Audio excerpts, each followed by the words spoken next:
Tata Kiss, un simple rapport sexuel a détruit ma vie et l'a plongé dans le chaos depuis bientôt 5 ans. Hier, à la diffusion de l'émission à laquelle j'ai participé sur A+ Bénin, qui parlait autour de la thématique « Faut-il coucher le même soir, est-ce malsain ?» J'ai été contacté par un monsieur que j'ai reçu personnellement ce matin.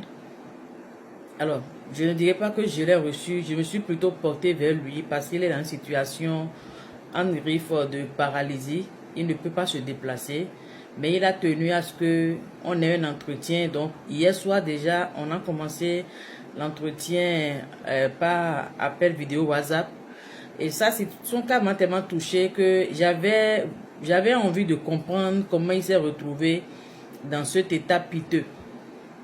Et donc ce matin, j'ai achevé l'entretien en présentiel et je vous narre les faits. Il m'a demandé de partager son histoire avec vous pour édifier les uns et les autres et pour sauver des vies. La position que je défendais principalement hier dans l'émission, c'était le volet sacré du sexe. Le sexe n'est pas un jeu. Le sexe n'est pas un instrument de distraction.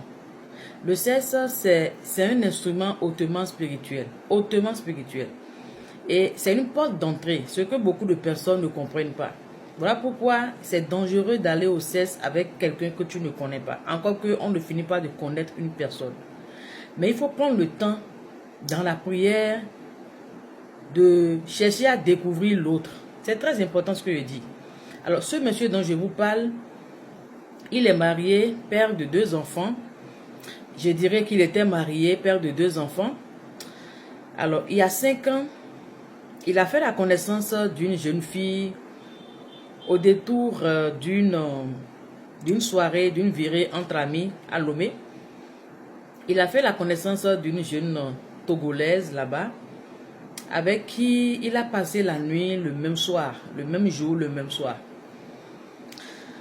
Sauf que, au petit matin, le lendemain matin, la jeune dame s'est levée très tôt de la chambre d'hôtel et s'est volatilisée dans la nature. Et elle a laissé un mot au monsieur, soit disant qu'il était très bien. En tout cas, c'était très bien, mais dommage que ça serait la dernière fois qu'il le fait. Il n'a pas compris le message sur le coup. Et bon, c'est un homme, mais il n'a pas considéré ça outre mesure. Donc, il a montré le papier à ses amis qui lui ont dit non, que ne regarde pas ça. Ce qui est sûr, est-ce que tu as pris ton pied? Il était en train de s'enorgueillir pratiquement. Il disait oui, qu'il a fait l'amour comme si c'était le dernier jour, quoi. Comme si c'était la dernière fois qu'il allait le faire, en fait. Et c'était vraiment la dernière fois, il ne le savait pas. Donc, quand il est rentré à la maison, 2 jours après, il a commencé par avoir une série de malheurs qui s'abattaient sur lui. Ses affaires ont commencé par chuter. Ses 2 enfants tombaient malades l'un après l'autre, sans répit. Aujourd'hui, c'est l'autre, demain, c'est ceci. Et puis, des malheurs qui s'abattaient de tous côtés. Il ne comprenait rien. Les gens commençaient par spéculer, oui, que quand souvent la femme va voir ailleurs, quand la femme est infidèle, elle commet l'adultère, que ce genre de choses arrivent dans le foyer et tout. Et ils sont allés consulter, ils ont vu que mais la dame n'en est pour rien. Et que c'est le monsieur lui-même qui a pris ses propres mains pour aller ramasser la mort. Donc, je fais court, pour ne pas aller dans les détails. Alors, il y avait des cérémonies qu'on a demandé de faire. Bon, je ne peux pas vous expliquer dans les détails tout ce qui a été fait. Mais, ce qui est sûr, c'est que dans ça, l'un des enfants, notamment le Benjamin, s'en est allé avec une petite maladie de palu là. L'enfant s'en est allé. Après, le second enfant, enfin, le seul qui restait a été confié à une tante qui, un jour, a eu un accident avec l'enfant et l'enfant a cassé un pied. Ça a été toute une dépense. Ils ont vidé leur économie. Lui-même, le monsieur, il a commencé par tomber très malade. Il m'a montré ses photos d'avant et après. Il est méconnaissable. Hein? Il est vraiment méconnaissable. Le truc m'attriste parce que ça m'a fait de la peine en fait. Ça m'a fait de la peine de le voir. Je sais pas. Ça m'a fait de la peine son histoire. Donc, d'une personne qui pesait peut-être 100 et quelques kilos, il est venu à 45 kilos. Vous voyez un peu? Et toutes ces affaires ont chuté. Chuté de chez chuté. Chuté complètement. Complètement. Il a dû vendre des parcelles. Il a dû vendre ses actions. Il a dû, comment on l'appelle, vider toutes ses économies pour soigner l'état de son enfant qui a cassé, dont le pied est cassé, et pour également se soigner lui-même. Alors lui, son cas est toujours, il est toujours à l'hôpital parce que je suis allé le voir à l'hôpital aujourd'hui.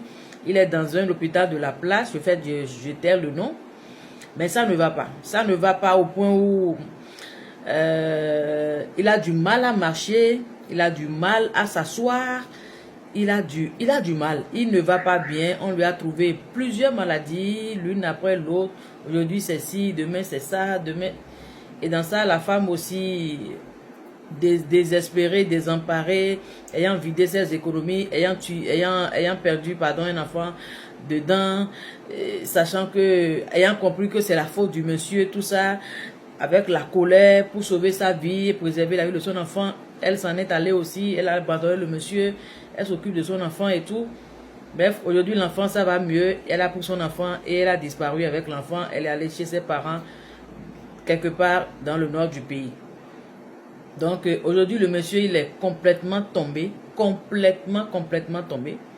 Il n'a plus rien, vraiment plus rien. C'est difficilement qu'il arrive à subvenir à ses besoins. Sa famille, quand même, il a le soutien de la famille, de ses amis, ses anciens amis et tout. Alors, la morale de l'histoire, elle est toute simple. J'ai fait court pour ne pas rentrer dans trop de détails. Il m'a dit de la partager avec vous pour vous exhorter par rapport à cette affaire de cesse. On ne couche pas avec n'importe qui. On ne couche pas n'importe comment. On ne couche pas n'importe où. Vous ne savez pas la personne que vous avez en face de vous. Vous ne connaissez pas le bagage spirituel, le bagage que la personne transporte, vous ne le savez pas. Et vous allez introduire votre machin dans cette personne et ça va détruire toute votre destinée, détruire votre famille, ravager des choses incroyables, impossibles, impensables en vous. Incroyable. Son histoire, elle est tellement triste. Je ne suis pas dans les détails parce que je n'ai pas envie que les gens mettent dans les commentaires des pleurs. Non, j'ai fait court. J'ai vraiment fait court. Vraiment fait court. C'est dommage. Lui-même, il regrette aujourd'hui. Ce petit acte qu'il a posé il y a 5 ans en arrière, qui continue de détruire des choses en lui aujourd'hui. S'il pouvait s'imaginer que ça serait ça, il allait s'abstenir de le faire. Aujourd'hui, l'un de ses combats, c'est d'exhorter la jeunesse à se maîtriser, à se retenir. On n'écarte pas les cuisses n'importe comment. On ne vide pas ses couilles n'importe où. Rangez vos cuisses un peu. Rangez vos couilles un peu, s'il vous plaît. Maîtrisez-vous un peu. Le cesse là, si tu as dit le cesse, ce que tu vas faire et tu seras fatigué. Moi, je n'ai jamais compris cette affaire d'aller au cesse aussi facilement. Je n'ai jamais compris ça. L'une des portes d'entrée dans la vie d'un être humain, c'est le cesse. Et celui à qui tu donnes accès sexuellement, tu lui donnes accès à ta vie, à ta destinée, à ton avenir, à tes étoiles, à ton futur, à ta famille, à tes finances, à tes business. Tu lui donnes accès à tout. À tout. Réfléchissez beaucoup. Réfléchissez beaucoup avant de coucher avec quelqu'un.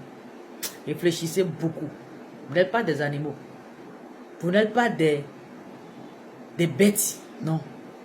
Des êtres humains qui réfléchissent. Activez votre cerveau. Et que le discernement, la sagesse soit votre partage. Je vous en supplie.